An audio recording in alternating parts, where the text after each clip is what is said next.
All right, so welcome everyone. This is Parkour Coach Companion episode 8, I believe. And we're here today with a special guest from America, I believe. You in California? Yes, California, LA. Awesome. Okay, so I'm here with Sara Mudallal. Yeah, today we're going to be talking with her about a number of different things. I'm excited to have her on. Yeah, Sarah, welcome. Hello, And thank you for having firstly, me. could you just talk a little bit about who you are, what you do, and where you train?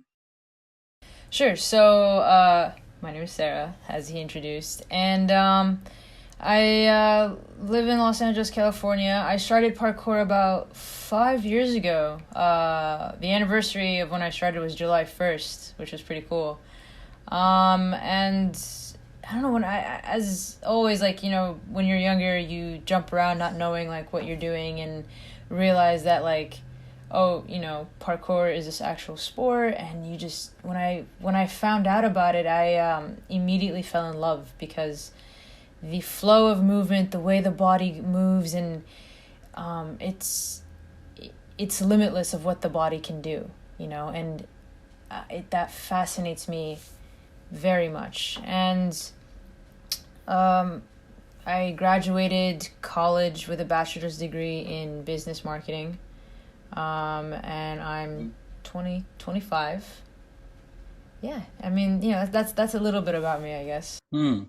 And did you come into parkour with reservations? Did you find it kind of inviting? Did you find it welcoming?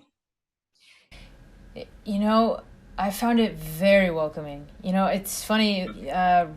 In religion, I started wearing the hijab also 5 years ago, around the time I started parkour. And when I found out about Tempest, that's the first class I've heard about Tempest, and they teach parkour, and I'm like, okay, you know, I want to learn. So I walk in. I'm like the only person wearing the hijab in the classroom, in the room, and everything. But the amount of welcome and warm welcome I received in that gym, in that community in general, was so beautiful. So I think in terms of all sports, like the parkour community is the most welcoming and inclusive community you'll ever meet, for sure. I hope so. Yeah, I hope so. I've really found that from the start myself. There's a lot of variety in parkour, but I think that we're all kind of a bit strange, and we all, kind of are on this one big group of interesting people who kind of don't Yeah, quite fit the mold in different ways. they like So weird. We're all absolutely, weird. yeah, absolutely. So I just for the listeners or watchers, I actually organized this podcast because I saw you doing she was doing a live stream, Yeah, yeah, I and saw. I thought, okay, right, I might just throw in a question, and that's why I wanted to talk. I wanted to talk to you about your faith and about how whether your faith interacts or links with your practice. And then you Mhm. kind of responded, and I was like, okay, yeah, let's do a podcast. So now here you are. So yeah, if you don't mind, yeah, could you explain a little bit more about that and about how if there is some kind of interlinking between your faith and the practice?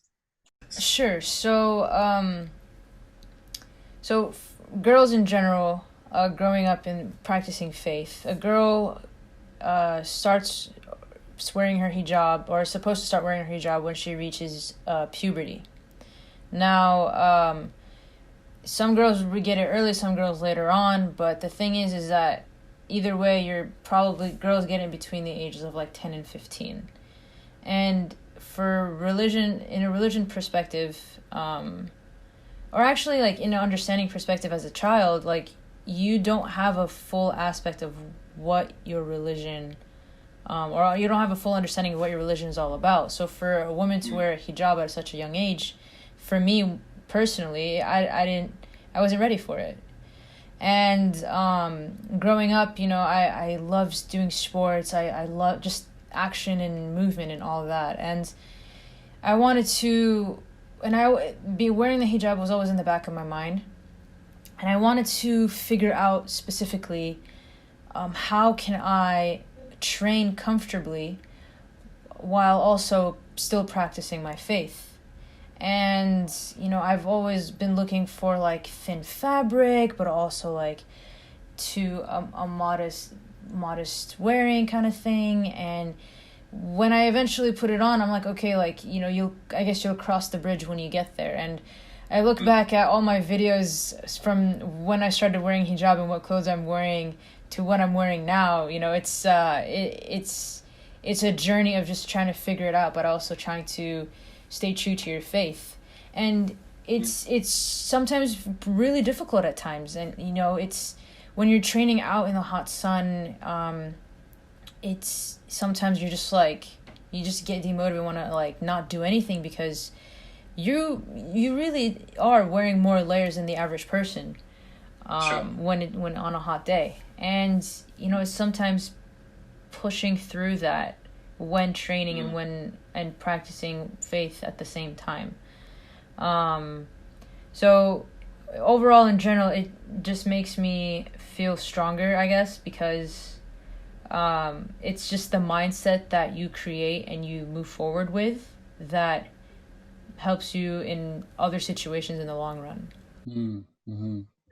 And it's interesting because I feel like there is and has been a spiritual side to parkour.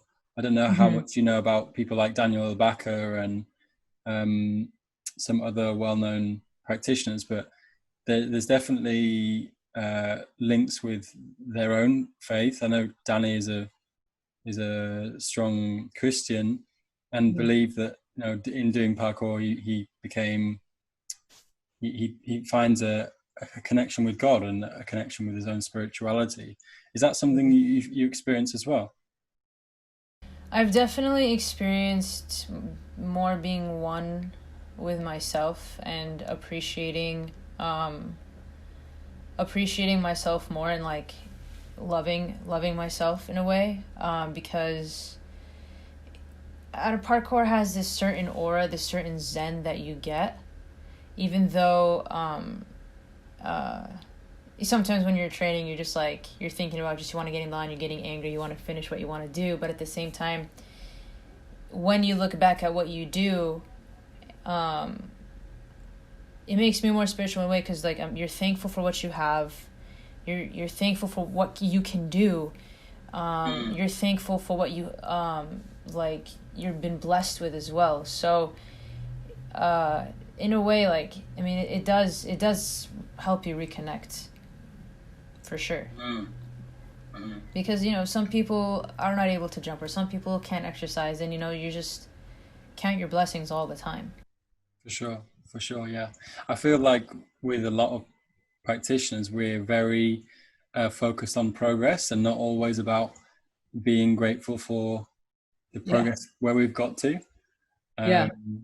I sometimes find myself training with people who take things seriously, and they have to take things seriously because they're kind of operating at a high level. But sometimes you see the frustration, and you kind of think, well, you're doing well. you're doing well for yourself, and having.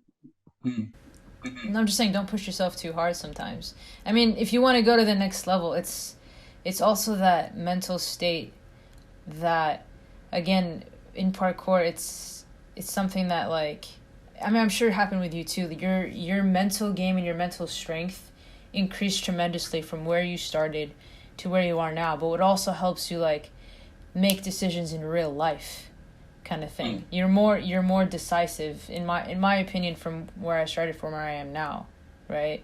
Like, if you want to go for that running pre and it's a huge pre, by that takeoff, you better know where you're going.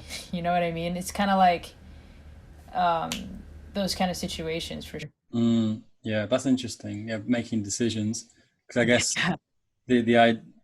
the act of not making a right decision can mean like shinning yourself, or like taking it in a bad way, Something like But the word, sending it. Just send it. But yeah, so tell me a bit more about Tempest because I feel like in some way I'm a parkour nerd, so I know a lot about parkour in different communities. But I'd say that I Tempest have seem a bit quieter than they used to be in some ways. I know that maybe the best part of 8, 10 years ago, they were very much at the forefront of building gyms in America, some of the Mhm. best and biggest gyms in the world, and Mhm. they had and I guess have a team of athletes, sponsored athletes, Mhm. that's very well known, and they make a lot of videos. But I'd say that they seem, at least from my perspective, they seem a bit quieter. But how are they at the moment, and what do you think about that? I think they're louder than ever. I think they, for real though. I mean, they started the online comps. You know, we Mm, they what we wanted or what they wanted to do monthly before COVID. They were doing monthly competitions in LA as a jam. So like people, so they did They I think they started in February. mm, I think. They started in February, and we all met in downtown. It was a huge, great turnout, really. And they did their first comp there, and then March happened when all this COVID came down, and they mm, brought it down to online comps. And I'm sure you've seen it. Everyone around the world just started submitting and like being inclusive, and mm, everyone just supporting each other. And then when mm, they did the women division, um, it was amazing. Like it was just absolutely amazing. I didn't even know that many women did parkour. mm, For them to come out and just like submit. Also, I think with their gyms, I mean, like if you know they're already at 4 gyms now, and wow. yeah, and I've only I live in LA. I only been to 2 of them. They have 3 in California, which is funny. But I managed to go to the one in Texas. But nonetheless, I mean, I think I don't know. I just feel like they're louder than ever, even with their sponsored athletes. I think the flip report that they started making, and Jesse LaFleur doing a whole bunch of cool videos, cool angles. I don't know. I don't know. I don't think they're quiet at all, to be honest. Yeah, I feel a bit stupid now because I just realized that competition was like I watched all of it and followed it, and I forgot that it was Tempest. But yeah, it was really good to see that they had done a women's division with equal pay as well. I thought that was It was great. And there's beautiful. some awesome submissions like from so many different places as well. Yeah, it was such a good month. I mean, the next one's coming up. I mean, I hope it just gets bigger or just Okay. gets more wild and everything. Mm, So cool. mm. And in terms of like coaching, are you on the side of being a coach yourself, or is it more that you've been coached, or somewhere in between? Definitely more of being coached than coaching other people.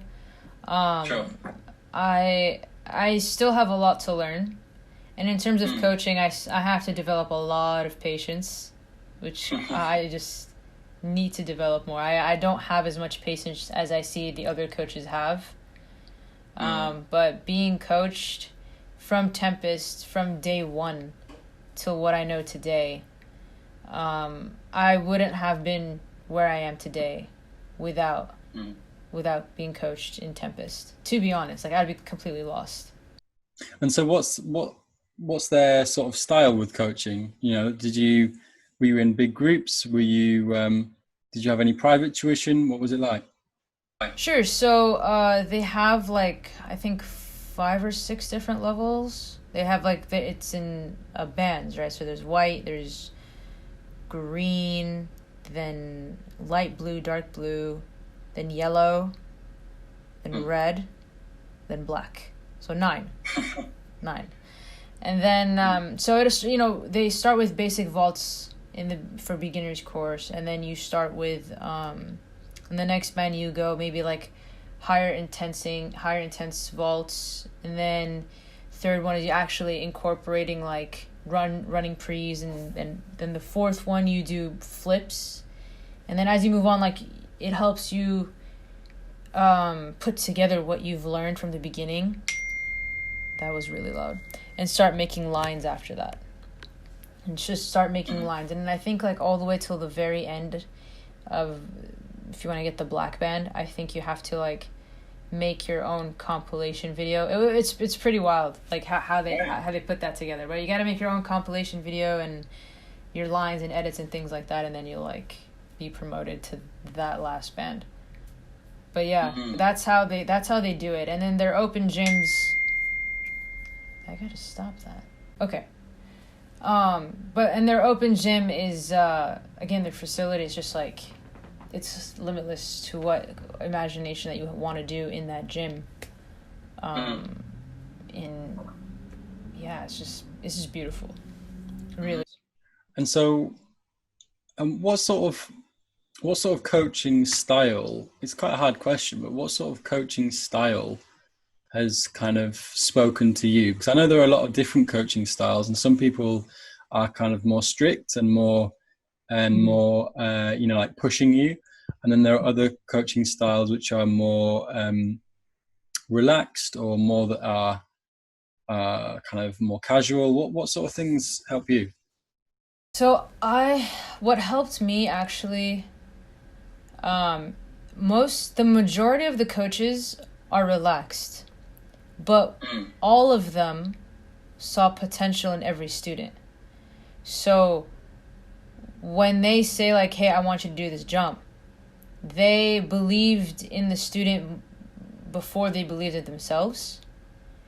So when the student like understands that this coach believes in me, that I could do it, that means I can actually make this jump, for example, and like, so their coaching styles is most of them very like easygoing. If one person can't do it, like they'll adjust it to what they can do, and then they'll help them progress to what they were meant to do. I don't think any of them were ever strict for that. And if they were, like I said, it's because like they pushed you to understand the potential that they see in that person. So they did that with me. They're like, yeah, come on, you could do it. Like, come on, stop arguing. You got this. When I get scared or something, I'm like, can you just stand there just like as a spot? And they tell me like, all right, I'm only gonna stand here once, but after that you got to do it on your own. And I was like, okay, fine, whatever. It's kind of like that. So it's pretty easygoing, but I loved it because, like I said, they saw all the potential in us. Good. And any shout outs to any coaches in particular that helped you? A lot of them don't work there anymore, but I'm gonna give them a shout out. Okay. I'm gonna give a shout out to TJ. I'm gonna give a shout out to a guy named Austin. Sydney also needs to be a coach there. Who else? Jabron, Abel. There's a lot. Jason, Rocky. A lot. Who else? Oh, Andrew. Andrew was great because he's the most one where he's like, yeah, I'm gonna spot you literally just once. That's the guy, and he's like, then you're gonna do it on your own. But I appreciated that a lot. Yeah, absolutely. As a coach myself, I find there's kind of like this balance of like trying to help people but not to hold their hand, and it's difficult, but when you form that relationship, it's really useful, and it's usually really helpful for the student, hopefully. Do you ever get like, what your frustration level, like did it ever like exceed the max, or like where do you draw the line of like frustration, or like you have to take a step back kind of thing? Like, how do you do it? Yeah, I'm a fairly patient person, and I think that teaching has helped me work on that patience even more, just because I mainly teach children. I don't teach that many adults, so So yeah, I've had a long uh, list of different types of kids and their different behaviors and stuff. Um, I would say that my line is kind of crossed when there's any sort of violence or like it's kind of abnormal disrespect, like towards me or to the equipment or that sort of thing. Yeah.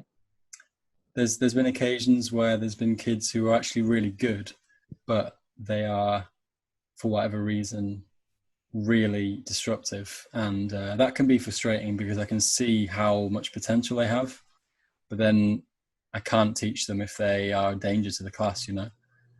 So yeah, for me, it kind of I can Yeah. I can I can kind of I'm fairly easygoing. I let quite a lot of things go. For me, I think that with play, I allow for some kind of boisterousness and kind of cheekiness, a little bit, because I think sometimes kids really don't have the opportunity to do that. And sometimes it can be really, really good. Like parkour people generally are kind of a bit cheeky and a bit, like to have fun.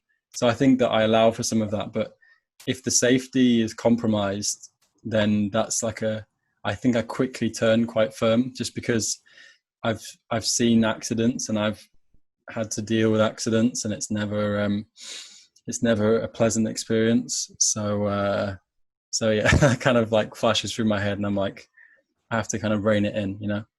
Um, but it's something I think about quite a lot.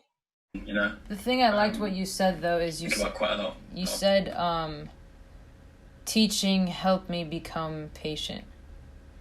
And I see when I like that's really cool because like every when I used to think it's like nah, you just gotta have that patience, but you said it helped you become more patient when you started teaching. And that's pretty cool. A lot of time with different groups of kids day in day out. It really it does improve your tenacity.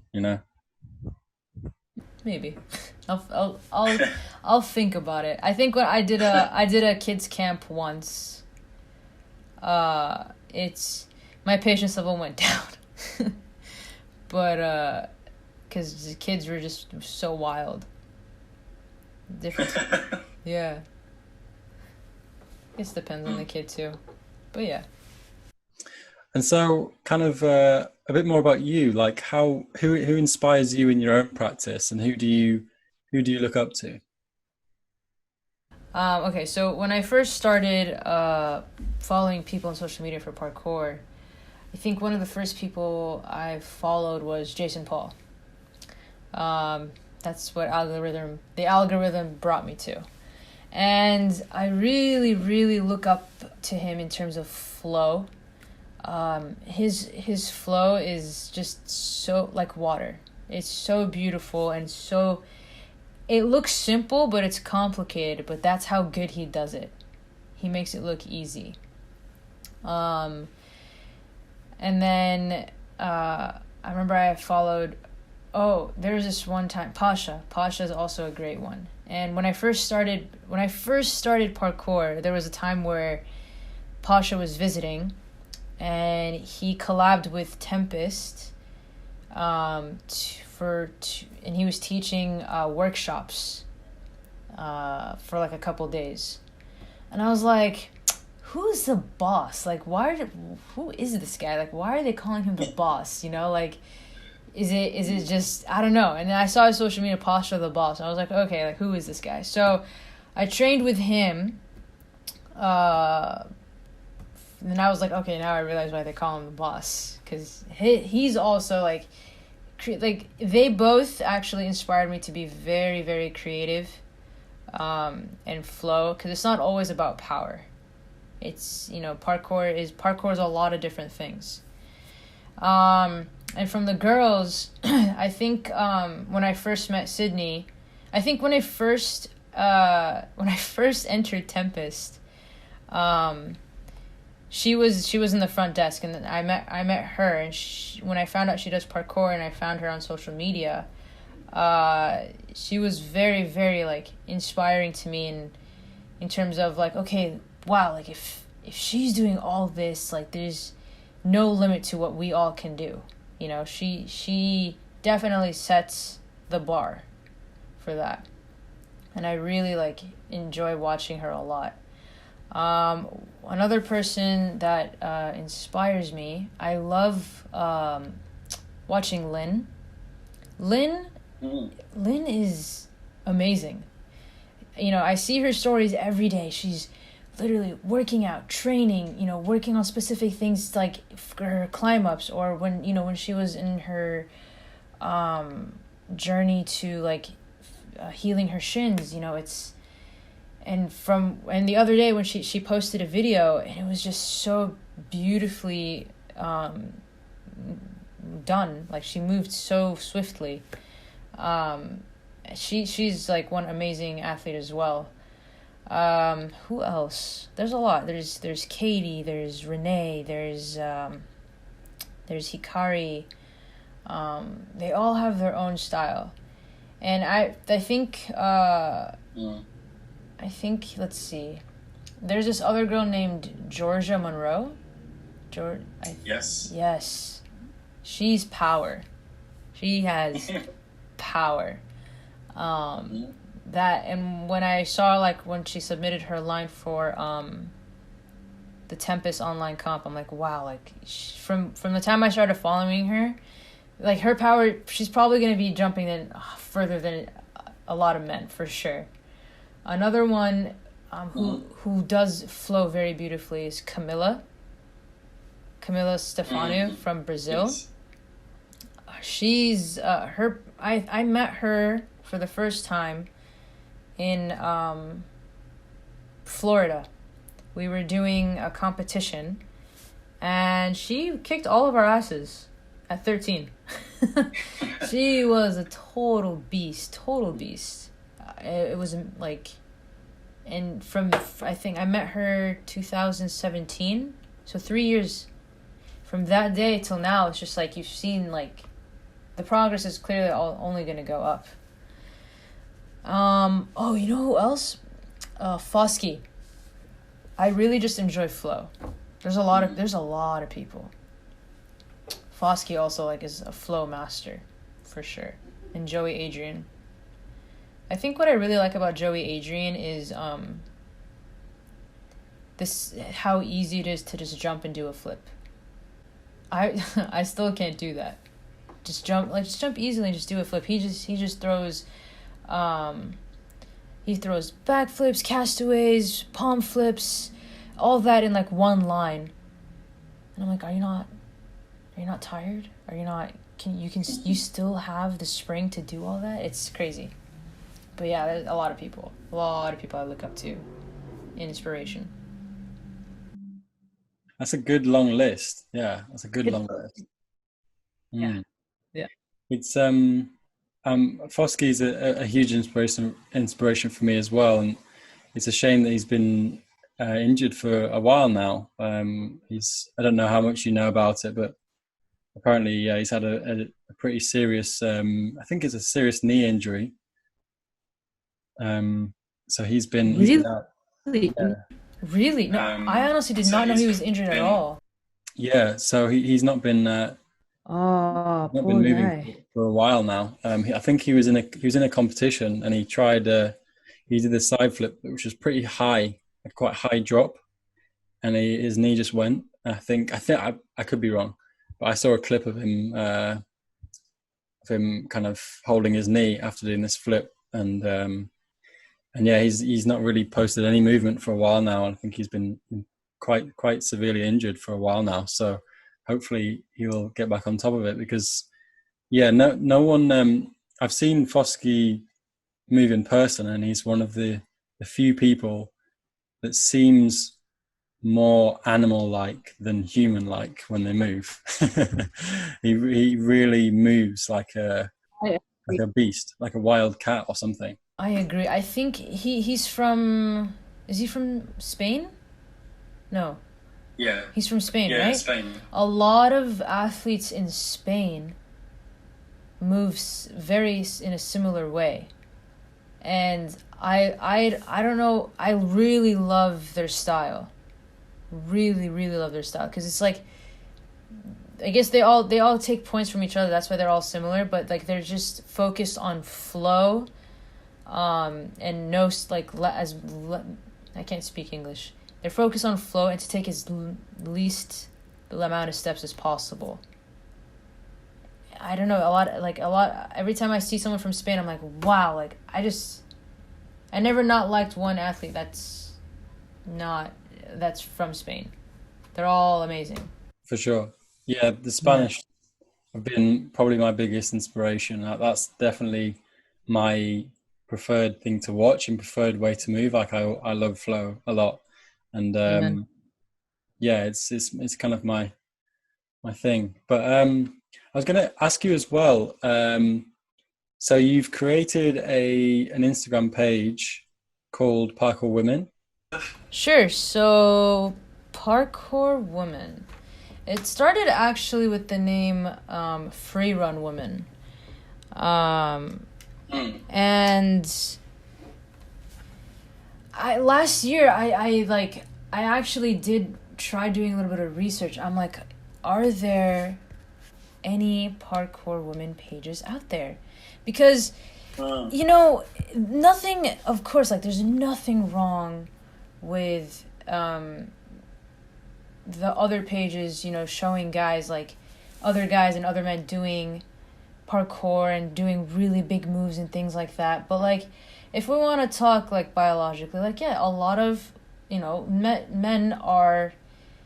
men can do bigger moves than women. It's just, that's what it is, and that's how it's going to be. And it's biology. So can you hear me? Man, I guess it's just what happens when we're on two different continents. You're going to get some disturbance. Damn, we still didn't figure that out, but we can figure out how to talk to each other from space. Go figure. What I was saying is that there's nothing wrong for guys being reposted on other social media pages because of how cool the lines are. Like we don't, none of the girls, like, they don't mind about that. It's just, we know that guys just send bigger things and do bigger things. It's just, that's how it is. So to something that to be reposted of what a girl did, or a line that's been done from a female, might not seem as impressive as a male doing something even bigger. That's fine. That's just what the human nature is. They like whatever they see and whatever they think is interesting. They're gonna go for that. Fine. So when I noticed like there aren't any international parkour women pages, I was like, okay, like let me just make one. Let's see how it goes. I'll repost it. How to figure out how to repost with the complications. And so yeah, and I started doing it. I started reposting a couple people, and here and there. It's not clearly that you're gonna start small, and then that's how you get bigger, by people reposting people and them sharing it, things like that. I think I started around, I'm gonna say, of like April of last year or March of last year, and I got demotivated to post because of life, because engagement wise, like, oh, like no one's gonna see this kind of thing. And then last month, when it only had like 20 followers, and then last month when the Tempest comp happened, me and a bunch of other amazing parkour women were in a group chat, and we were all excited about the women's division and how inclusive everybody was, to inspire and to motivate other women to post. I think 77 women submitted for the comp, and maybe like also 70 men. Like, so the submission numbers were almost the same, which was mind-blowing. And we were talking about it, and they're like, yeah, like someone should start a women's parkour page. And I was like, I got you, I got one. And because I mean, that kind of like motivated me to be like, okay, like if everyone's already, you know, talking about it, and this is such a hot thing, then yeah, like let's all make this a big thing for other women to be reposted. And it's only been a month. And from 20 followers to we're almost at 800 now. It's very beautiful. And I'm very, very like hyped about it that even a lot of men are even following this page. And it's so cool that like even men want to like push the women to like, hey man, just go do something, go just do a line, do a jump, do something, like love this sport, don't be intimidated, because we're all inclusive. And it's such a beautiful thing for everyone to just include each other. And so yeah, I mean, let's go for 1 million. You know, it's really cool. It's really cool. And you know, every day I look at the hashtag Parkour Woman, and there's so many people already mentioning the page, reposting the page, DMing the page, hey, like can you repost me? Or hey, like, it's, you know, women being active to like, hey, like I do parkour too, like, you know, let me in, kind of thing. And yeah, it's really cool. That's great. I like your attitude. I think yeah, you should go for 1 million, 100%. That's awesome. Do you feel that we need more female coaching generally? Like we need more coaches? Yeah, I think we do. See, the thing is, when I first started parkour, when I walked into Tempest, I think Sydney was the only female coach at Tempest.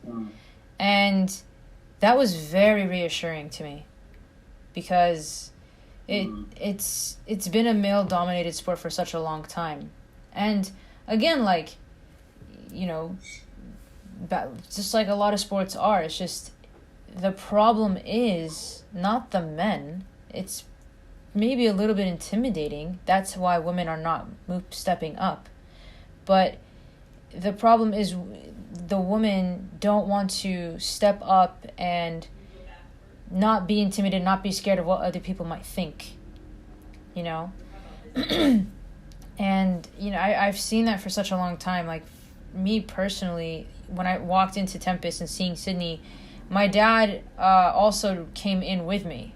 And he did not want me to do the sport, because he thought, oh, this is male dominated. What are you going to do? You're going to jump around and like with all these guys over here. And I'm like, no, like there's one female coach right here, you know, like I'm going to do this. This is such a great sport. And I think it also affects and this is where my culture comes in. When you wear the hijab, it's like people think that, oh, if you wear the hijab, like you can't, generally, like you don't do, or you can't do any sports. Excuse me. And a lot of people who wear women who wear the hijab just don't, you know? And it's very, very frustrating to me, because, you know, for example, I know one girl, she was doing karate. Oh yeah, I also do karate as well. I didn't mention that. Awesome. Yeah, 2nd degree. I'm a 2nd degree black belt. Add that in there. Nice. Yeah. So just slide that in there. I forgot to mention that. So yeah, she was doing karate, and as soon as she wore the hijab, she quit. You know? And I'm like, why did you quit? She goes, because I'm wearing the hijab and I'm embarrassed to train this sport, or train a sport in general, you know? And it's like, you know, like, who is giving you that ideology, that mentality that you can't do sports while wearing the hijab. That's wrong. It's so wrong. It's so wrong. And the fact that, for me, when getting into parkour, already a male-dominated sport, while wearing the hijab, knowingly that my community's seeing what I'm doing, my family's seeing what I'm doing, it's not something like, it's not wrong. And whoever taught you that it's like, if you wear the hijab you can't do a sport, like, you gotta rethink that, because you have to work out, you gotta be fit, you gotta stay healthy, you gotta do a whole bunch of things, and it's just, we have to include more females in general to make them feel that yes, it's okay, you can do it. Don't be intimidated. We will let you in. It's not like you're fine, in general. And it's really frustrating to get that out sometimes, to get them to understand. Yeah, absolutely. I was going to ask you, do you think that it's the responsibility of men, or do you think it's the responsibility of women to get more women involved in parkour? Or do you think it's just both? Oof. It's a good question. Because for me, it feels a bit, the more I think about it, the more I feel it's the responsibility of men, because we are comfortable, we're comfortable in what we do generally, and we are the majority. And I think that personally, I want to help more girls get into the sport, because I have the voice and the ability to, I didn't get into gymnastics because it was female dominated, and that intimidated me. I thought I'd get bullied. And it's the same thing. So,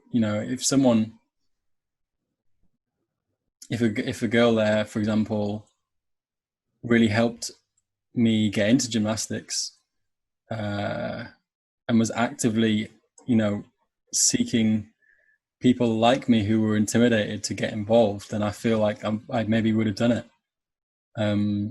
So personally, I feel like guys need to think about this a little bit. I think we're a brilliant community, in that generally we're just a generally inclusive and very positive community. So I this isn't like a kind of pressuring thing. I don't want to like pressure men, like, you have to do this or you have to do that. But it's just a general feeling that, like, there's more to this than just jumps. Like, we have to think about each other, and we need to think about who we can inspire and who we can help. Yeah, I think, I agree with you. And I think, I don't think it's just the responsibility of the men, but also I think it's also like, I don't know, I guess for the men to start it off, because it's such a male-dominated sport, and men should realize that they should make it comfortable for women to come into the community. I totally agree with you there. But there's only so much men can do, and it's, in the end, like, a lot of women, it's all up to the women to understand that, like, this is what men, like, the men actually want you to be part of the community. But if you want to decline and not try it because you're still thinking it's still intimidating, even though they're including you, then that's on the woman, and I think, like, for, like, going back to the online comp, it's just that slight push, because, for example, when it was just a comp, just an all division comp, most of the men, the majority of the men submitted, and maybe like one or two women submitted. because knowingly it's like it's intimidating because knowingly that the woman's line is not gonna make it to the next stage. But then, you know, when they included the women's division, that's very inclusive because the men are also seeing that and they're like, okay, hey guys, women, there's a women's division. Hey guys, you know, women, get in there. You know, men are also like telling the women, dude, get in there. You know, try it out. You got to do it, kind of thing. So, yeah, it's a give and take situation. It's not necessarily one side is more responsible than the other. It's really they're both responsible. I don't know. That's how I see it. Yeah. Fair enough. It's an interesting topic. I think that it's just generally something I'm thinking about more, and especially with like this podcast, I want to try and reach out to more people within the community. So yeah. So I kind of heard. No, I said it's a very interesting question, and I'd like to see other people's answers on this. So back to your training then, do you have goals for like your journey for the next few years, or do you have aims that you have in mind? Yeah, I want to be able to I recently unlocked my side flip on floor, and I want that flip to happen like butter. You know, like, oh, side flip done. Backflip, I can do it off platforms, but doing it standing, I understand the physics aspect and what you need to do in setting. I just I want to get that down for sure. I want to get palm flip. I want to get so many flips. I just want to flip. That's all I want to do. I want to flip like very freely, like in a snap, you know. I don't know how to approach that now that the gyms are closed. I need to buy a mat, just throw it outside. But yeah, I my goals is just to flip and to be stronger in sending it. Not necessarily like high platforms, but like large distance. And when I dislocated my elbow in October, I dislocated it in the beginning of October, and I felt like in September I was really at my prime. I was really like understanding my strength, understanding like I was the strongest I ever was. And then when I dislocated my elbow, rock climbing out of all things, my setback was really bad. My recovery, I was able to fully extend it in a month, but to fully get my strength back took about 4 to 6 months.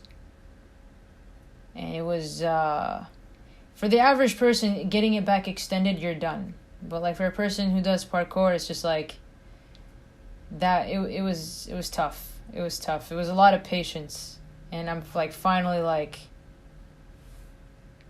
maybe a month ago, but like I just started to be like going gung ho and like trusting myself and sending it and starting all over from that September point. Mm-hmm. You heard that? Did you heard everything? I'm glad we're kind of on the road back to where you want to be then. So yeah, we're kind of coming close to an hour now, I think. I wanted to ask you who you think would be good for me to speak to next. Any people that are doing good things, maybe particularly within the female community. But yeah, anyone. It would be nice to talk to Sydney, actually. Yeah, Sydney's perspective on parkour. She's been doing it for like 10 years now. Mm. Yeah. She has a lot to say. I know she has a lot to say about it. I think who else would you do on the podcast? Who you said this is your 8th episode? So who Yeah, this is the 8th one, yeah. who have you done so far? You'll have to listen to them. You have to go back and listen. You're right. That's good. That's smart. I like that. I've had a variety of people, generally from the UK, but a few from Europe. But you're the first from America, so that's pretty exciting. Oh yes, I think you should get a perspective in the Middle East. Yes. So let me see who I can recommend. Maybe there's this athlete named Omar Mukbil from Egypt. He has a lot to say about it. The Egyptian parkour community, I'm telling you, dude, it's huge. It's huge. You know who you should also talk to? Didi. Yeah, man, Didi. Wow, what a talent! What an amazing talent. Yeah, I totally forgot, but about Didi when I just mentioned it right now because he's world champion. I had the privilege to train with him, and he lives in LA. Like I train with both Sydney and Didi. They always give me like amazing tips when it comes to parkour, and seeing them do what they do, and how they both grew in this sport. Didi came from Morocco. Yeah. Sydney did have a background of gymnastics, but ended up being like the women's world champion for free running as well. I think you should have both world champions be on your podcast. Yeah, for sure. I mean, I remember seeing clips of Didi with bare feet and a bunch of tires doing crazy training. Like it must have been so hot as well in Morocco. And I just thought, whoa, this guy's, he's working hard. And now you see, he comes first in Red Bull, and man, what a dedicated athlete. Like really, really, I actually love watching him move as well. He's an incredible mover. Yeah, his flow is definitely like water as well. But yeah, I think those two athletes, and then an athlete named Omar in the Middle East. Who else is Middle East that I know who's well known? I think this Lebanese guy. I can send you a list. Sure, yeah, absolutely. Yeah. Yeah. Nice. Okay, well, it's been an absolute pleasure talking to you. Thank you for your time, Sarah. It was really, really interesting. Thank you for waiting for me. No problem. As I said, I've got good patience, so it's all good. It was great. It was a fun podcast. I enjoyed it. Yeah, thank you so much, and thank you for doing what you do, especially with the Parkour Women Instagram page. So people listening, go and follow that. Go and get involved and help out the girls. It's really important. So yeah, thank you for coming on. Hopefully this turned out okay. We'll see in the editing. But yeah, thank you so much. If you're ever in the UK, then just don't be a stranger. Let me know. And yeah, all the best. Well, nice talking to you, Sam. Thank you, guys. Thank you, everyone, for listening. See you next time.